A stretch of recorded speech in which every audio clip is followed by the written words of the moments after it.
માંથી છે નામ જોતી છે મને મારી બેન છે જો હું તમને હાચે હાચું કહું, તમે એમ કહો ને કે તારે ઘરે નથી જવાનું, અહીંયા ખાડો ગારીને તને હું તૈયાર છું. એવું તો હાલતા હશે કાંઈ બેટા. નહીં, આજે કેટલા વર્ષોથી મારા મનમાં એવું છે. હા. મને કોઈ કેમ કે ને કે તને મારા ઘરે કાંઈ ફોન કરવાની કહેવાની કાંઈ જરૂર નથી. સ્કૂટર હલાવો છો બસ ના ના રિક્ષામાં આવે તે. હું રિક્ષામાં કાલે આવીશ, આજે આવી. કાલ પછી કાંઈ કામ નહોતું, શાંતિથી હાલી ગઈ ને રસ્તામાં ઓલું મંદિર આવ્યું ને ત્યાં આરતી કરી અડધી કલાક. જાગનાથ જાતા ઓલું આશ્રમની પેલા એક મંદિર આવે મહાકાલેશ્વર, આરતી કરી પછી ગઈ શાંતિથી ઘરે. પરમારથી જીવ છે સવારે રોજ સવારે નાહી ધોઈ વહેલું ઉઠવાની ટેવ મારે પહેલેથી. નાહી ધોઈને મંદિરે હવેલીએ દરરોજ જાઉં, દરરોજ હવેલીએ મંદિરે જાઉં, ગૌશાળાએ જાઉં, એને રોટલી દઉં. શનિવારે હનુમાન દાદાને લાડુ કરીને હનુમાન દાદાને ધરવા જાઉં, મંગળવારે ગુંદીના લાડુ ધરવા જાઉં, હનુમાન દાદાના મંગળવાર રહું છું. 25મો મંગળવાર કાલે મારો ગયો. મોરું ખાવાનું કાંઈ નહીં, તેલ વગરનું, તેલ ઘી નહીં, ખાલી લોટ ને પાણીનો લોટ બાંધીને છાશ ને હારે ખાયેલું રોટલી, દૂધ નહીં, દહીં નહીં કાંઈ. ગુરુવાર રહું છું, શુક્રવાર રહું છું, સોમવાર રહું છું, મંગળવાર રહું છું, 11 રહું છું, બીજ રહું છું. આ મારું ગુપ્ત તરવેડી છે. પૂનમ રહેતી હતી મારી હાથે જ કથા કરતી હતી, મોટો શણગારીને બધું. પછી બહુ જાજી રહી ને પછી મેં બ્રાહ્મણને પૂછ્યું તો કે મોટી કથા કરી નાખો એટલે ઉજવણી. પછી નથી રહેતી પણ કે રહ્યો હજી પૂનમ રહી. પાછું ભેગા ઘરેથી. ના મારે 17 વર્ષ થઈ ગયા એક્સપાયર થઈ ગયા. નથી. મારો નાનો બાપો 15 વર્ષનો હતો, અત્યારે 32 વર્ષનો છે નાનો બાપો. પરણ્યા છે બે છોકરા, લવ મેરેજ કર્યા છે. બે છોકરા પરણ્યા છે. સારું છે અત્યારે એને, સારું છે ધંધા પાણી. મમ્મી તારે કાંઈ કરવું નથી પણ મેં એનું ગમતું નથી, મને થોડુંક થોડુંક કરવાનું. અત્યારે હું એ તો બધા ઉઠાય ન ઉઠાય ને એવું હતું, હું તો નીકળી ગઈ.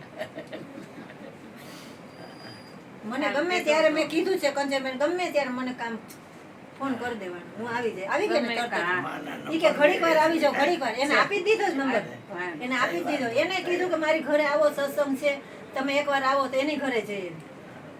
આટો મારી આવી.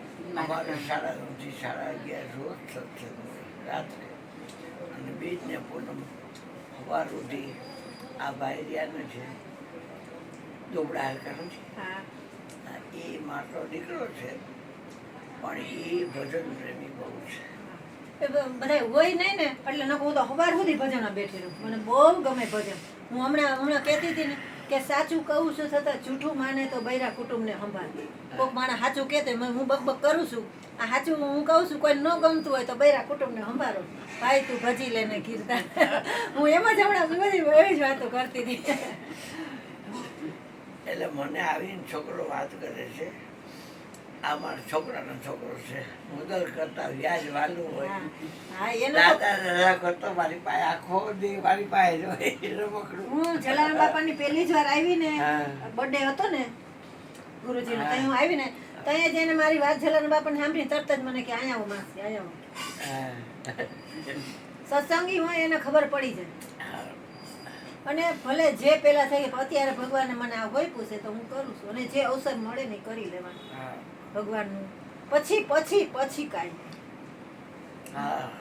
હવે મારે એક જ વસ્તુ કહું કે ભગવાન આ બે છોકરાઓના જીવ ક્યારેક ભડકો હોય ને એવું થાય છે ક્યારેક, બસ એ શાંત થઈ જાય. મારે સોનાનું સુરત છે, મારે ઘણું સારું છે અત્યારે મારે ધંધા પાણી બધું સારું છે, પણ ક્યારેક એવો મગજ થઈ જાય છે ને એ થઈ જાય સારું. એટલે બે ભાઈ ભડકાની જેવો મગજ ક્યારેક. અને ક્યારેક તો તમે જુઓ ને, હું વાત તમને કરું તો તમે આ બેન તો ખોટા છે કે છોકરા એવા તો કાંઈ છે નહીં, પણ ક્યારેક એવો મગજ થઈ જાય ને તો બહુ મને દુઃખ લાગે છે, બહુ દુઃખ લાગે છે. બહુ. અને હું તો અહીંયા રોટલી વણું ને, અહીંયા ઓલા બેન શેકતા હોય અને હું વણતી હોય, જ્યારથી શરૂ થાય ને ત્યારથી એ ઊભા થાય ને ત્યાં લગી વણતી હોય કે જો આવું કામ ગમે. ઓલા ઘડીક વણે ને, હું 2 વખત હમણાં નથી વાણું પણ હું પેલા આવતી ને 1.5 મહિનો થયા નથી આવી લ્યો ને ટૂંકમાં, બાકી તો હું આવતી. તે વણવાનું ચાલુ થાય તે 9 વાગે 10 વાગે 9:30 ઈ શેકતા પૂરું થાય ને ત્યાં હું વણતી ઊભી થાઉં તો કે આવું ગમે. ગુણુભાઈના ઘરના બે હારે ઉભા ઈ કે ઘડીક ઓલા વણે તમે બેઠા ઈ બેઠા, પછી કે મારી જેમ પૂરું થાય પછી ઉઠો. મેં કીધું એમ જ હોય ને, કામ કરવું છે તો એમ જ કરવાનું. રોટલી વણે સરસ કામ કરવું છે તો એમ જ કરવાનું હોય. પછી મને બધું આવડે છે, હું 10 ભણેલી છું, ડિપ્લોનું કરેલું છે, મારી બાની ઘરે ટ્યુશન કરાવતી હતી, મને બધું ભરતા ગુરતા પુરતા સીવણ બધું આવડે છે. મશીન વગરનું બધું સીવી લઉં, બધું મને કપડાં એવા બધું મને આવડે છે. અને મારે ખૂબ સારું હતું, ખૂબ સારું હતું. મારા ઘરવાળા મોટા કપાસના વેપારી હતા, મનુભાઈ મનમોહન દાણાપીઠમાં છે ને, મોટું જીને મોરબી બળી ગયું, દાણાપીઠના મનુભાઈ મનમોહન, એમાં મારા ઘરવાળા હતા, મોટા કપાસના વેપારી હતા. ભગવાનની દયા હતી. વર્ષોથી અહીંયા જ રહ્યો છો? હા, અહીંયા જ રહીશું. જાગનાથમાં? ના, જાગનાથમાં તો 7-8 મહિના થયા છોકરાએ રાખ્યું, બાકી અમે અહીંયા રહેતા હતા નીલકંઠ ટોકીજ આગળ અને કેવડાવાડીમાં મારી બાની. છે. અને બધું મારું આ જાણે તો બધું ઓળખે, બધા અમારા હગા વાલા કુટુંબ બધું અહીં રાજકોટમાં. પણ અમારી બાજરી એ છે ને સુરત, 3-4 વાર ગયા ને આવ્યા, 3-4 વાર ગયા ને આવ્યા. હવે એક ન્યા હતો ને એક અહીંયા હતો, હવે બધા અમે ભેગા રહીશું, હા, હા. બે છોકરાઓ ને બધા.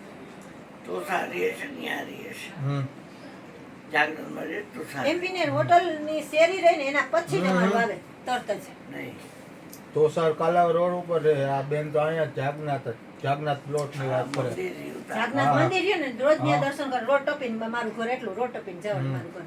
એમ્પિનિયર હોટલ અને એની પાછળ જ મારું આવે. હમ 3 રૂમ વાળો ફ્લેટ, હારો 17,000 ભાડું છે. ભાડે રાખ્યું છે. હા, અત્યારે ભાડે છે. છોકરાઓ કે હમણાં નથી લેવું. આમ પેલા મકાન હતા પણ સુરત વયા ગયા ને એટલે પછી દઈ દીધા. મકાન દુકાન બધું, કરિયાણા દુકાન બધું મારે હતું. પાણીની ટાંકાની પાછળ મારું મકાન દુકાન હતું. પછી નીલકંઠ ટોકીજ આગળ ગાયત્રી હોલની સામે મારું મકાન હતું. પણ અત્યારે પછી નહોતું, એટલે ઈ જ કે લેવું છે કે પણ 6-12 મહિના પછી કે. અત્યારે ભાડે 17,000 ભાડું છે. 2,000 ડેલા 19,000 જેવું થાય છે. પણ ભગવાનની દયા છે, સારું છે. 19,000 વાંધો નથી.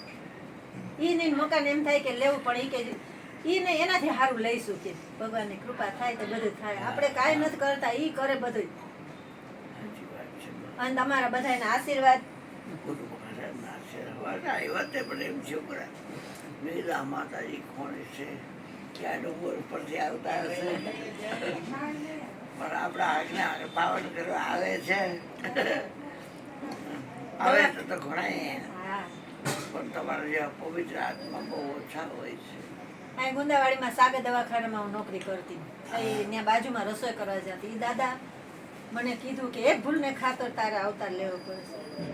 એક જ ભૂલ તે કરી છે, નકર તારે કાંઈ નથી કરવું. તારા કપાળમાં ત્રિશુલ છે, બધાને ન દેખાય.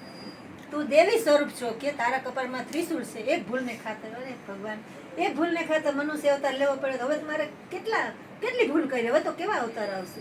હું ત્યારે એમ કીધું એને, મેં 2 હાથ જોડીને કીધું તમારાથી મોટી ઉંમરના હતા દાદા. એક ભૂલને ખાતર મેં આવું કર્યું, આજે મનુષ્ય અવતાર લેવો પડે. હવે મેં કેટલી ભૂલ કરી, હવે તમારો શું થાય કીધું. ભગવાને જે થાય તો એ થાય, કાંઈ વાંધો નહીં. ભગવાન મારી હારે જ છે.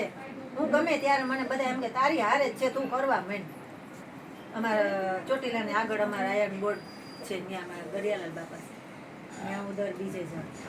ત્યાંથી બીજે એકવાર હું અહીંયા આવી હતી બપોરે, ખબર છે? ત્યાંથી સીધી ઘરે ન ગઈ, સીધી અહીંયા. બસમાં જાઓ ને. હા, બસમાં જાઉં. બહુ આવે તો ભલે, છોકરા આવે તો ભલે, એકલી વહી જાય. દ્વારકા એને આવવું હોય તો કોઈને ભલે ન કહું, એકલી વહી જાય. વીરપુરે બહુને આવવું હોય તો આવે, છોકરાને આવવું હોય તો આવે, એકલી બસમાં બેસી જાય. હા, ખવા પડ્યું.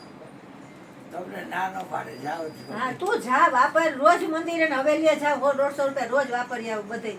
બધાને દેવું હોય ને દઉં. તારે જે કરવું હોય કે શનિ દાદાના મંદિરે જાવ, બધાને ખવડાવવું પીવડાવવું બધું તું તારે કરવું હોય કર. ત્યાં બિચારા બહાર બેઠા હોય, કેવા થેપલા ગરમ ગરમ બનાવીને લઈ જાવ, દહીંની ડબ્બી લઈ જાવ, કેવા રાજી થાય બિચારા. વાહ, વાહ, બહુ રાજી થાય. ત્યાં મંદિરે ઓલા બેઠા હોય ને, હું કહું તારે તમારે ખાવું હોય ને તો મને કહી દેજો, મારી જ ઘરે બનાવીશ ને અમારા હાટું મને એમાંથી ને તમને ટિફિન આપીશ, પણ ખાવ તો મને કે ગણાય તો હું એને ટિફિન આપી આપું. તમારે ખાવું હોય તો મારું બનાવેલું બપોરે અમારા હાટું બનાવે એમાં જ તમને ટિફિન દે. ઘણા માણસો હોય ને તો ઘર છે એમાંથી દેખે એમાંથી આજે મારે આ ખાવું, ગોળવાળા થેપલા ખાવા, દહીં ખાવું, તો એ બનાવીને થઈ જાય. પીળી ખીચડી ખાવી, કોઈક બિચારે હોય ને પીળી ખીચડી હોય તો એ દઈ આવું. તમારે બોલવાનું, તમારે પૈસા નહીં માગવાના. તમારે આ દુકાન વટલી છે એમાં જે ખાવું હોય મને કહેજો, હું તમને આપીશ. મારા છોકરા એમ કે તારે ખવડાવે મેં ખવડાવીશ તમને, પણ દુઃખ પૈસા નહીં આપું. તમારે જે ખાવું હોય જેટલું ખાવું એટલું ખવડાવીશ. ગરમ ગરમ દેવા આવું હો, ગરમ ગરમ. એવા રાજી થઈ જાય બિચારા. મોડ ગામ તમારું? અમારું રાજકોટ જ છે. મારા હારામ ગામ બેડલા, કુવાડાની બાજુમાં બેડલા. રફાડા વેલા રફાડા ને આવે ને, મગરવાડા ને. વેલા રાણી. હા. શું બાજોટની પસાડી. હા, હા. મારા ગુરુજીનો ભંડારો હતો ને બધાને દીધા હશે. જાઓ તો લેતા જજો. હા, લઈ જાઓ. હા ભલે ભલે માતા. ભગવાન મને એવી કૃપા છે, મને અમને કાંઈ સારા થાય નહીં. વિચાર આવે, બીજું કાંઈ નથી. હું ઈ જ માગું, મને વિચાર સારો દે, બુદ્ધિ હારી. ભક્તિ જ્ઞાન ત્યાગ વૈરાગ્ય. ગમે ત્યાં ભગવાનનું કથા ને કીર્તન હોય ને હું વહી જ જાઉં. હા છોકરાઓને કોઈને પૂછવા વાટ જ નહીં, બસ જાઉં છું એટલું જ કહી દઉં, બધે વહી જાઉં. અને બહારનું ખાવાનું નહીં, ઘરે બનાવીને ખાવાનું બધું મને આવડે, બધું મને આવડે. તમારા માટે હું ઘૂઘરા એકવાર લઈ આવીશ. ઘૂઘરાનું મારે ઘૂઘરા બહુ- નહીં પણ વડાપાવ, ઘૂઘરા બહુ ઈ સરસ. મને ન ભાવે કાંઈ. એવું ઇડલી કાંઈ સાંભાર. આ પૂરી દીધી ને લોકોને ભૂખાડું એને રાજી હું કરે. પડવારી પૂરી બનાવું, પડવારી. ના સાંભળો તો ખરા. આ મેંદાના લોટનું કાંઈ ન ભાવે પહોંચી દે. પણ ઘઉંના લોટના શક્કરપારા હા, બનાવી તો દે. બનાવી દઈશ. શક્કરપારા હું બહુ સરસ બનાવું. ઘઉંના લોટના હા, ઘઉંના લોટની પૂરી બનાવું, ના બીજું કાંઈ નહીં. શક્કરપારા બધું બધું બનાવું, સરસ બનાવું, ચપડી બનાવું, બધું અમારી બનાવું. અટક છે ને સંખલપુરા છે. આ મારિયાનું સંખલપુરના છે આમાં. બહુ ચરા એ શક્કરપારા મને શક્કરપારા ભાવે પણ મેંદાના લોટના નહીં. હા, તો ઘઉંના લોટના હું બનાવી દઉં. અહીંયા છે અમારે. હું મારી ઘરેથી અહીંયા તો બનાવી બનાવી લઈ દે આવીશ. તો મારી હાલે. ઘરેથી હું તમને જો તેવા સરસ બનાવીને ખવડાવીશ. ભલે માતા ખૂબ સુખી થાવ. જાઓ.